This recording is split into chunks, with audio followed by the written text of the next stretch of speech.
Linda Yauk is our special guest. We've had Linda on last fall talking about diabetes, things of this nature, and we thought here at spring we're starting new habits, if you will. We're saving money, we're exercising, we're doing all kinds of New Year's resolutions, and so we thought let's bring Linda back and talk about nutrition.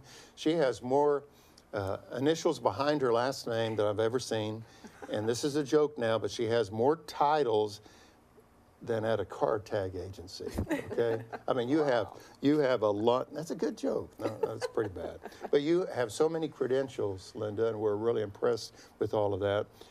So therefore, you're able to answer all that we have for you. Here's the toughest question of the morning.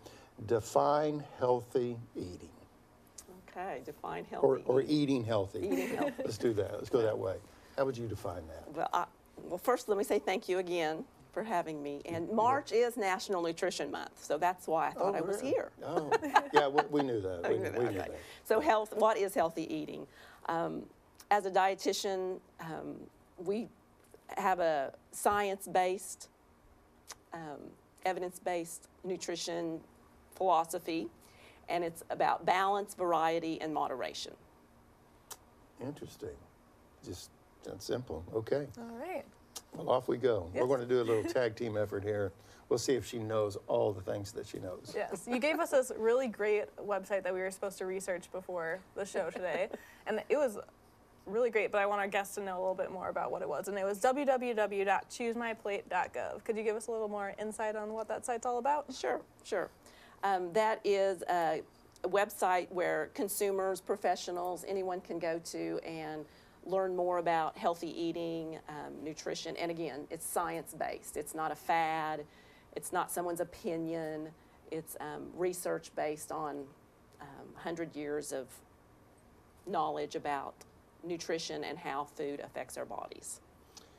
In preparation for our visit today with Linda, Aaron and I both went to choosemyplate.gov, and I really encourage you to do so because it's very colorful, very informative. They had some state statistics. You can see what New Jersey was doing versus Oklahoma, and talked about different foods in the region. It's very, very informative. So in preparation for the visit with Linda today, I was reading this. It said, according to a report, Americans are devouring eggs in numbers not seen in nearly 5 decades. The recent resurgence of eggs, hard-boiled, sunny side up, or whatever the recipe calls for, follows a recent shift in nutrition guidance. Can you explain why? If this is true, can you explain why folks are eating more eggs? Right. Okay. So I'm a scrambled egg person myself. Yes.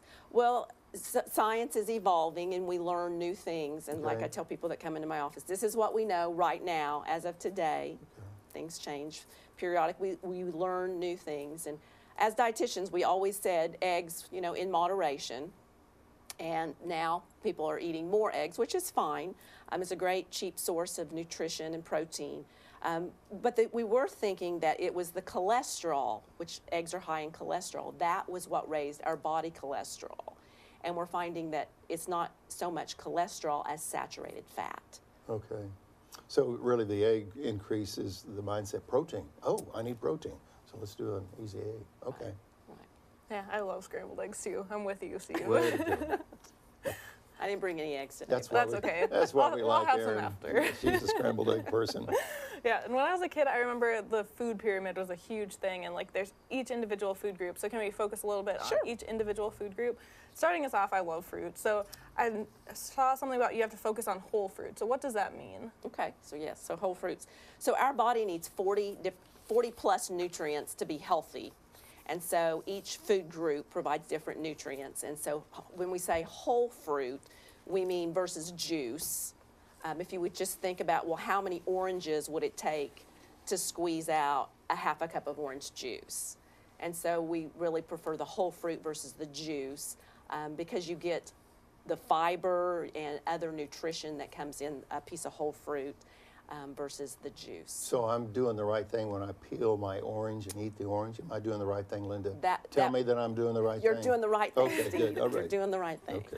Not that juice isn't healthy, but we typically have too large of a serving of juice. What's considered a serving of juice is 4 ounces.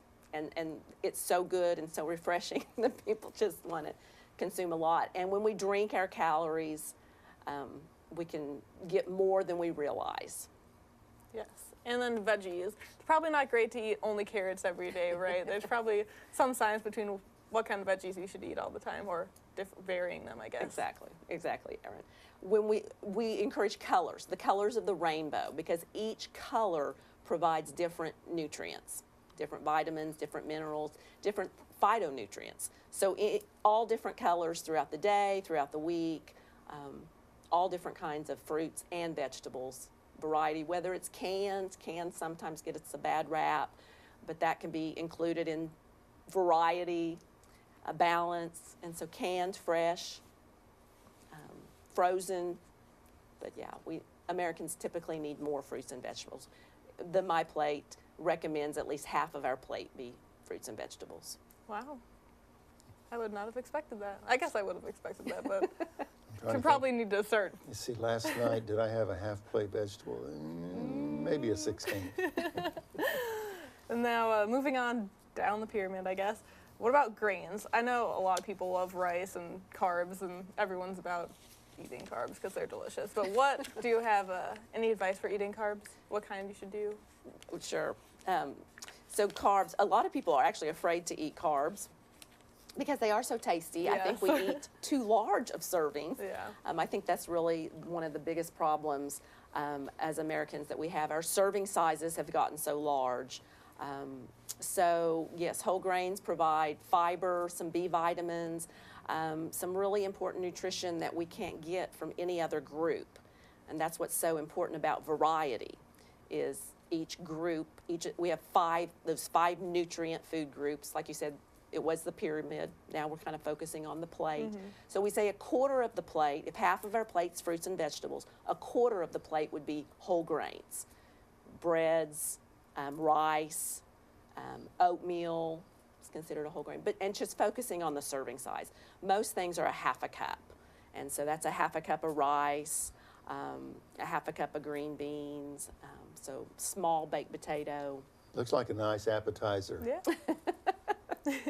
So you're saying it is okay to eat carbs then? So you don't have to be afraid of them. Right.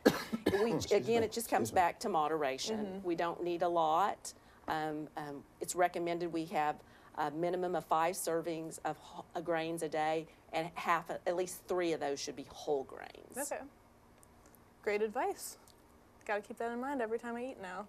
Now, moving on again to proteins now. This is a huge thing. I know people do a lot of protein diets. That's like a really big deal right now. Can you give me any advice about proteins and how you're supposed to, what Sure. your protein routine should be, I guess? Okay. Because you can drink those protein shakes, and Yeah. that covers it, right? Right, yeah. Okay, good. That would be what we would call fad. Oh. Not really science-based. Okay. Food that it comes naturally is absorbed the best in our bodies. So we always encourage real food versus a supplement or shakes. Sometimes those could be nice fill-ins when we can't get a protein source. So so our plate's almost full. We've got half the plate fruits and vegetables. We've got a quarter of grains, and then that other quarter is protein. So 3 ounces is the recommended serving when we have protein at a couple of meals a day. That's about the size of a deck of cards, as long and as thick, or a palm of a woman's hand, as round and as thick. Our body is only able to absorb a certain amount of protein at one time.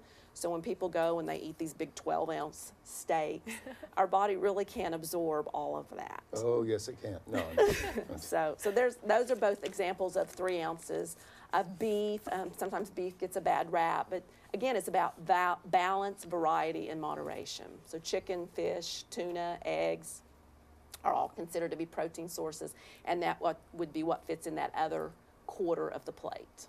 Let me jump in here real quick. I've got a dairy question for you. In the olden days, I would drink milk. It just seemed like it came straight from the cow. I mean, it was just full-strength milk, if you will. And then I went to this 2% for the longest time.